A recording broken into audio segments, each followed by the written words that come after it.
अस्सलाम वालेकुम रहमतुल्लाहि व बरकातुहू। स्टूडेंट्स, आज हमने जो है वो क्लास 10 बायोलॉजी का एक बहुत इंपॉर्टेंट आर्टिकल डिस्कस करना है और उसका जो टाइटल है that is digestion in stomach. तो ये काफ़ी इंपॉर्टेंट जो है वो एक लॉन्ग क्वेश्चन है। किसी भी ग्रेड के अंदर जाओ, जब भी ये स्टमक का जो टॉपिक आ जाता है तो वो काफ़ी अहमियत का हामिल होता है। इसलिए जो वो ये वीडियो थोड़ी सी हो सकता है कि लेंथी बन जाए और मैं कोशिश करूँगी कि आपको डिटेल में सारी चीज़ें समझाऊँ ताकि आपको प्रॉपर्ली जो वो अंडरस्टैंडिंग आ जाए। और कोशिश कीजिएगा कि इसके अंदर जो वो 3-4 डायग्राम्स की जो प्रैक्टिस कर लीजिएगा, ठीक है। तो इसके साथ साथ टिप्स भी आपको देती चलूँगी। तो चलिए स्टार्ट करते हैं। अच्छा, हमारे पास जो है वो प्रीवियस लेक्चर्स के अंदर हमने ये किया था कि फूड से हमने बोलस बनाया था और बोलस को जो वो हमने स्टमक के अंदर मैंने लास्ट लेक्चर के अंदर जो वो एंट्री हमने करवा दी थी। तो जो स्टमक के अंदर जो वो बोलस की एंट्री हो गई है और जब हम उसी जो बोलस है उसको स्टमक से निकालेंगे फिर वो उसकी जो बोलस की आइडेंटिटी थी वो जो ख़त्म हो जाएगी और उसको जो वो एक और नाम दे दिया जाएगा जिसे हम कायम कहते हैं, ठीक है। तो उसे क्या कहेंगे हम, कायम। यानी कि स्टमक में डाल क्या रहे हैं, बोलस, और निकाल क्या रहे हैं, कायम। ठीक हो गया। तो ये चीज़ें जो वो अपने लाजमी तौर पर देख लेनी है। तो इसके अंदर जो वो बेसिकली मेरे पास 3 स्टेप्स जो हैं वो होते हैं स्टमक के डाइजेशन के अंदर। सबसे पहला स्टेप मेरे पास आ जाता है डाइजेशन, सेकंड में मेरे पास है चर्निंग एंड थर्ड में मेरे पास आ जाता है मेल्टिंग। जब हमारे पास जो बोलस है वो इन 3 स्टेप से निकल जाएगा, डाइजेशन, चर्निंग एंड मेल्टिंग, तो वो क्या बन जाएगा, कायम बन जाएगा, ठीक है। तो हमने आज के लेक्चर में ये सारी देखना है कि क्या क्या जो है वो प्रोसेसेस किस तरीके से हो रहे हैं डाइजेशन इन स्टमक के अंदर, ठीक है। उनके अंदर जो सबसे पहले मेरे पास डाइजेशन आ जाता है। तो यहाँ पर हमारे पास क्या होना है कि जो बोलस था, हमें पता है कि बोलस के अंदर क्या होता है कि पार्शली डाइजेस्टेड कार्बोहाइड्रेट से। तो जो हमें पता है कि ओरल कैविटी के अंदर जो है वो स्लाइवरी अमाइलेज ने जो है वो अपना फंक्शन परफॉर्म किया था जिसकी वजह से हमारे पास कार्बोहाइड्रेट की डाइजेशन परफॉर्म हुई थी। तो जो स्लाइवरी अमाइलेज जो है वो बोलस के साथ आए हैं, ऑब्वियसली ये एक इंजाइम है। इंजाइम्स क्या हैं, बेसिकली केमिकल्स हैं जो कि सिक्रीट हो जाते हैं हमारे पास फूड के अंदर। जब वो पार्शियल डाइजेशन करते हैं तो वो उसके साथ ही आ जाते हैं। ये कोई स्पेसिफिकली है, जैसे ये कोई आदमी नहीं है कि ये ड्यूटी पे है तो कोई चीज़ आएगी, उन्होंने अपना काम परफॉर्म किया और फिर दोबारा अपनी पोजीशन के अंदर आ गए तो नए एंजाइम्स यानी कि सीक्रेट हो जाते हैं। तो यहाँ पे सोचने वाली बात ये है कि जो स्लाइवरी अमाइलेज एंजाइम जो है वो बोलस के साथ बोलस के अंदर मौजूद है। तो जब वो स्टमक के अंदर आएगा तो क्या फिर वो पार्शियल डाइजेशन का अपना एक्शन काम कर पाएगा? तो आंसर है नो। क्यों है? क्योंकि हमने पढ़ा था आपने पढ़ा था कि effect of pH on enzyme का जो है वो काफ़ी ज़्यादा इम्पैक्ट होता है और पीएच चेंज होने की वजह से एंजाइम की जो है वो पूरी की पूरी एक्टिविटी जो है वो रिटार्ड या ब्लॉक हो सकती है। तो इसलिए जो है वो क्योंकि पीएच में चेंज आ गया, स्टमक के अंदर जो है वो एसिडिक कंटेंट होता है जिसकी वजह से जो है वो हमारे पास स्लाइवरी अमाइलेज काम नहीं कर पाएंगे। एंड सेकंड बात यह है कि हमारे पास जो internal walls of the stomach जो है वो एक जो है वो ग्लैंडुलर एपिथेलियम है और सिक्रीटरी हैं इन नेचर के अंदर। तो सबसे पहले हम देखते हैं कि ग्लैंडुलर एपिथेलियम क्या होता है। एपिथेलियम कहते हैं कि एक लेयर ऑफ द सेल को हम एपिथेलियम कहते हैं। तो ग्लैंडुलर का मतलब है कि जो सिक्रीशन करता है उसे हम ग्लैंड्स कहते हैं। तो ग्लैंडुलर एपिथेलियम का मतलब है कि ये जो है वो एक सेल की प्रॉपर एक जो वो एक लाइन है और जो कि सिक्रेटरी है नेचर के अंदर, यानी कि वो हार्मोन्स और केमिकल्स वगैरह को जो वो सिक्रेट करती है। तो अब स्टूडेंट जो है वो हमने यहाँ पर इसकी सिक्रेटरी नेचर को देखना है कि यहाँ पर हमारे पास कौन कौन से सिक्रेटरी काम ये कर रही हैं और किस तरीके से हमारे पास जो डाइजेशन का प्रोसेस है वो कंटिन्यू होता है। तो स्टूडेंट्स, आपने जो है वो ये बात लाजमी तौर पर याद रखनी है कि जब भी चेस्टरी का वर्ड आएगा तो इससे मतलब हमारे पास स्टमक है। जैसे मेरे पास हेपाटिक का वर्ड आए तो इसका मतलब मेरे पास लीवर है और रीनल का मतलब वर्ड आए तो इसे जो वो हम किडनी मुराद लेते हैं।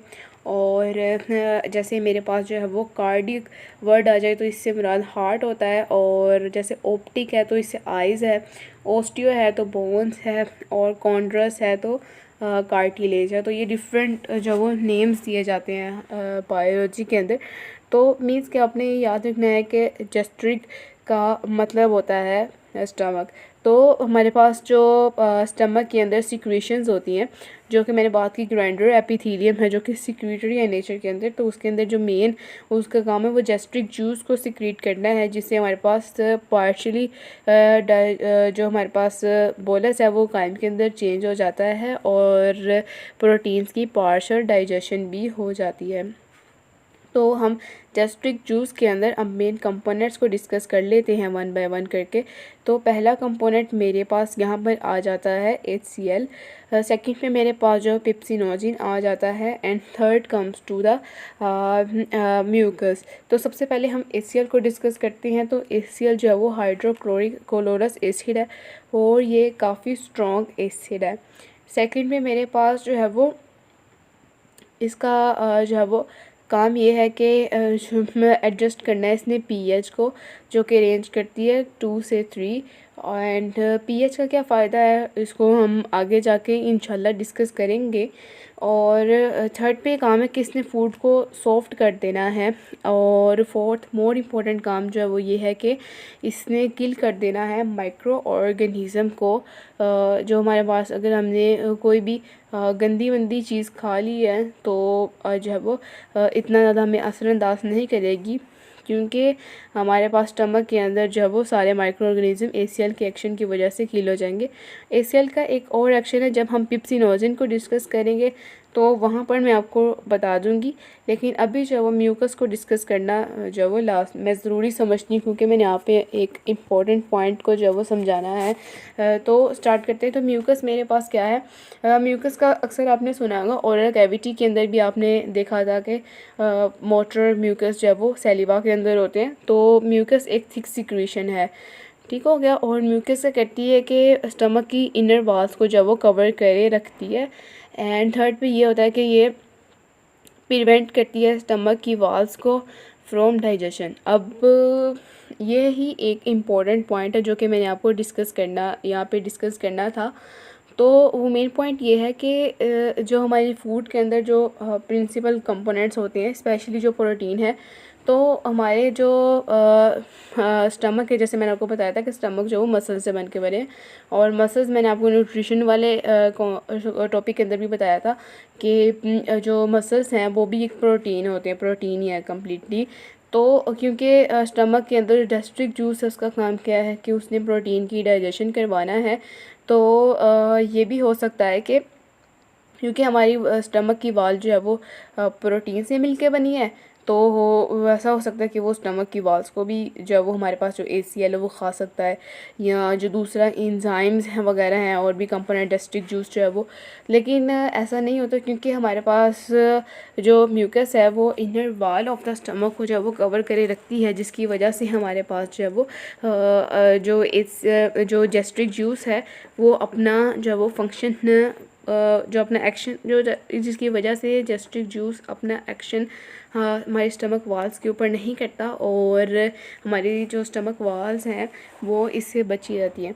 तो अगर म्यूकस की सिक्रीशन जो है वो कम हो जाए तो एक डिज़ीज़ हो जाती है, जिसके अंदर जो है वो स्टमक की वाल्स के अंदर जो है वो सुराख होने लग जाते हैं। इसे हम अल्सर बोलते हैं, और इसको जो है वो हम अपने जो चैप्टर के एंड पे हमारे पास डिसऑर्डर्स आ रहे हैं तो उसके अंदर भी डिस्कस करेंगे इंशाल्लाह। तो स्टूडेंट्स, अब हम डिस्कस कर लेते हैं पेप्सिनोजिन को। पेप्सिनोजिन बेसिकली क्या है कि पेप्सिनोजिन मेरे पास एक इनएक्टिव फॉर्म ऑफ एंजाइम है जिसे हम पेप्सिन कहते हैं। पेप्सिन इसकी एक्टिव फॉर्म है और इनएक्टिव फॉर्म को हम पेप्सिनोजिन कहते हैं। और पेप्सिन एंजाइम को हम प्रोटीएस भी कहते हैं, जिसका मतलब है प्रोटीन डाइजेस्टिंग एंजाइम। तो पेप्सिनोजिन का काम क्या है कि उसने डाइजेशन ऑफ प्रोटीन करवानी है। और यहाँ पे मैंने जो आपको बताया था कि HCl का एक बहुत इंपॉर्टेंट फंक्शन है।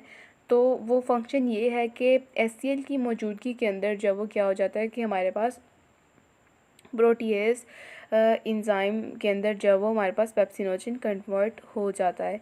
यानी कि जिस तरह एक खरबूजा जब वो खरबूजे को देकर ही रंग पकड़ता है, तो इसी तरीके से हमारे पास जब HCl जो वो सिक्रीट होता है, तो HCl क्योंकि काफ़ी एसिडिक है और उसका जो वो डाइजेस्ट करना जो वो काम है, तो उस जो है वो पेप्सिनोजेन एंजाइम को भी आप समझ लें कि एक तरह का मोटिवेट करता है कि वो भी जो है वो एक्टिव होकर प्रोटीन्स की जो है वो क्या करे कि वो भी एक्टिव होकर तो प्रोटीन्स की डाइजेशन करे।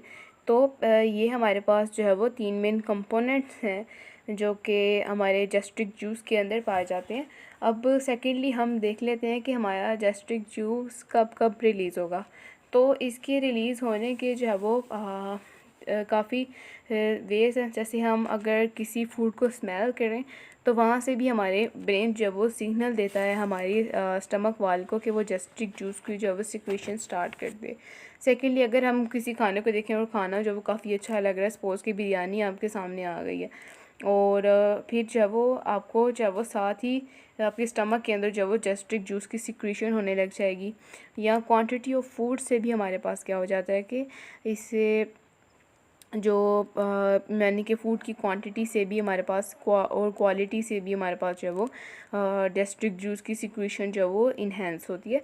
तो इसका फ़ायदा क्या है कि क्यों जो है वो सिक्रीट होती है, क्योंकि ताकि प्रॉपर टाइम पे हमारे पास जो प्रोटीन है उसकी डाइजेशन हो सके। ऐसा ना हो कि हमारे फूड जो है वो स्टमक के अंदर पहुँचे और फिर गैस्ट्रिक जूस जो है वो प्रॉपर तरीके से नहीं निकले और वो ठीक तरीके से उसकी डाइजेशन जो है वो प्रोसीड ना हो, और ताकि प्रॉपर टाइमिंग के अंदर बेसिकली जो वो और अच्छे तरीके से हमारे पास प्रोटीन की डाइजेशन हो जाए। तो ये है। तो डाइजेशन के बाद हमारे पास जो फूड है वो जो है वो अभी अमाइनो एसिड तक उसकी डाइजेशन नहीं हुई प्रोटीन्स की, क्योंकि मैंने आपको बताया था कि प्रोटीन्स यहाँ पे पार्शियल डाइजेशन होनी है और हम यहाँ पर जो है पॉलीपेप्टाइड तक पहुँच गए हैं। जब 2 अमाइनो एसिड्स मिलते हैं तो उसे हम एक पेप्टाइड कहते हैं, और जब काफ़ी सारे मिल के एक चेन बना देते हैं अमाइनो एसिड्स की तो उसे हम पॉलीपेप्टाइड कहते हैं। ठीक हो गया। तो आगे नेक्स्ट मेरे पास प्रोसेस है चर्निंग। चर्निंग क्या है? It is basically the contraction of the stomach wall, यानी कि जो हमारी स्टमक की दीवारें हैं वो जब उनके अंदर फूड एंटर तो वो क्या करती हैं कि वो हल्की हल्की जो है वो कॉन्ट्रैक्ट और रिलैक्स करती हैं, मूव करती हैं, जिसकी वजह से क्या होता है कि हमारे पास जो फूड है वो गैस्ट्रिक जूस के साथ अच्छे तरीके से जो है वो मिक्स हो जाता है। ठीक है। तो स्लो स्लो जो है वो दीवारों की मूवमेंट होती है तो हमें इतनी फील तो नहीं हो रही होती, लेकिन ये है कि इस मूवमेंट से जो है वो हमारा फूड अच्छी तरीके से गैस्ट्रिक जूस के साथ मिक्स हो जाता है और डाइजेशन भी अच्छी तरीके से प्रोसेस जो है वो प्रोसीड होती है। एंड सेकेंडली इसका ये एडवांटेज है कि जब हम जो है वो जब हमारे स्टमक की वॉल्स जो है वो मूव करेंगी तो इनसे हीट प्रोड्यूस होगी। ठीक है। तो इससे क्या होगा कि ये लिपिड जो है वो हमारे पास जो उस फूड के अंदर होंगे वो मेल्ट्स हो जाएंगे। तो लिपिड मेल्ट हो जाएंगे तो ये प्रोसेस क्या कहलाएगा? Melting process. ठीक है। तो जो चर्निंग है वो बेसिकली डाइजेशन प्रोसेस के साथ साथ ही चल रही होती है, और इसके अंदर ही क्या हो जाता है कि हमारे पास जब हीट प्रोड्यूस होगी तो उस हीट से लिपिड भी मेल्ट हो जाएंगे, यानी कि बड़े ड्रॉपलेट्स से तो अब वो छोटे बन जाएंगे, तो इसे हम जो है वो मेल्टिंग प्रोसेस कहते हैं। और अब हमारी जो बोलस है वो कायम के अंदर चेंज हो चुकी है, यानी कि लिपिड भी मेल्ट हो गए, कार्बोहाइड्रेट्स वो पहले पार्शली डाइजेस्टेड थे उसके अंदर, और जो प्रोटीन कंटेंट है वो भी अब पार्शली डाइजेस्टेड हो गया। ये पहले वो प्रोटीन इतना बड़ा जो हमारे पास मॉलिक्यूल यानी कि अमाइनो एसिड काफ़ी सारी पॉलीपेप्टाइड चेन्स मिलके एक प्रोटीन को बनाती हैं। ठीक है। थाउजेंड्स ऑफ अमाइनो एसिड्स मिलके एक प्रोटीन को बनाते हैं। मैंने पहले लेक्चर के अंदर आपको ये बात बताई थी। तो पार्शियली डाइजेस्टेड प्रोटीन का क्या मतलब है कि वो प्रोटीन के बड़े बड़े मॉलिक्यूल्स क्या हैं कि वो टूट के पॉलीपेप्टाइड्स के अंदर आ गए, यानी चेन्स ऑफ अमाइनो एसिड्स के अंदर आ गए। तो ये हमारे पास सारा जो वो डाइजेशन इन स्टमक प्रोसेस है। अल्लाह हाफिज़।